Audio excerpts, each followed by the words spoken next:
Can G2 win a tournament with BABYBAY, in your guys' opinion? So, okay, I'll give you another question. Who instead of BABYBAY do you add on G2 as like an upgrade? Demon 1, oh, Victor Wong instead of Andre? I mean, Jogamo is basically a Victor. You know what I mean? Like it's that is Vic. Jogamo and Vic are the same in terms of playstyle. Vic and Flex, kind of have Leaf for that though. Nah, I don't think adding Vic would make any sense here, especially because it's not a significant enough upgrade. Demon 1, there is a world, but I mean, what would he even play at that point? You just perma chamber, perma jet, like what? Cryo's never going to leave 100 Thieves. They're going to lock him down forever. Would Benji Fishy to G2 instead of BABYBAY? Nah, right? Maybe Benji to Vitality, I think we were saying, would make a little bit more sense. Let's put it this way. Let's say G2 keeps this roster and has respectable placings, but does not win any tournament this year. For 2027, if you are G2 and you replace, you can't really replace anyone but Andre. Like, I don't want to like talk.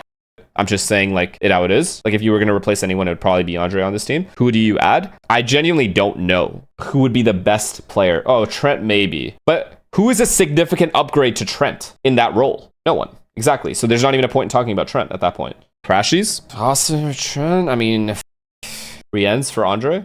Chill. Not for Andre. There's like no one. There's actually no one other than Adam. And Adam's like a pure entry like Jaw, so not even Adam. It would have to be like a little baiter, like a baiting entry, like an Aspas kind of player. Like they bait, but they'll close you the round. Demon 1 or Ye. Demon 1, Ye, or Cryo. I think I'm gonna have to agree with that. It has to be one of those three if you're gonna replace Andre. But those three would have to just like be solid too, you know?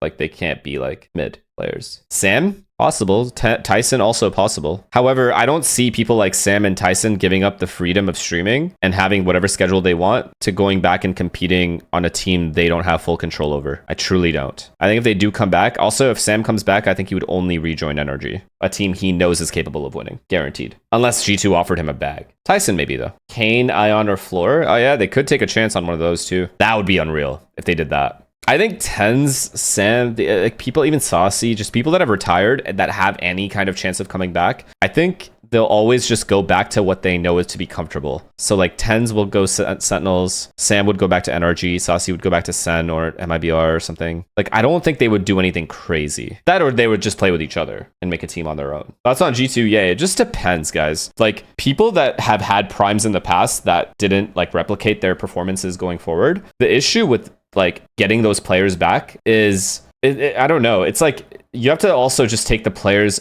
mental into account. Like, can they be okay being like not as insane as they once were? Because it's harder. The game is harder. You're never going to be able to reach those kinds of peaks, but you'll still reach a peak. You're still a skilled player. So it's kind of more on that. So that would be something I'm interested in. Like, I would love to see people like Jimmy, Ye, Vic come back to like genuine like pro play, you know? Especially next year with having multiple events, it would be even more interesting to watch players like that play. But it just comes down to whether they still want it the same way they wanted it back then. The passion difference is also a big deal.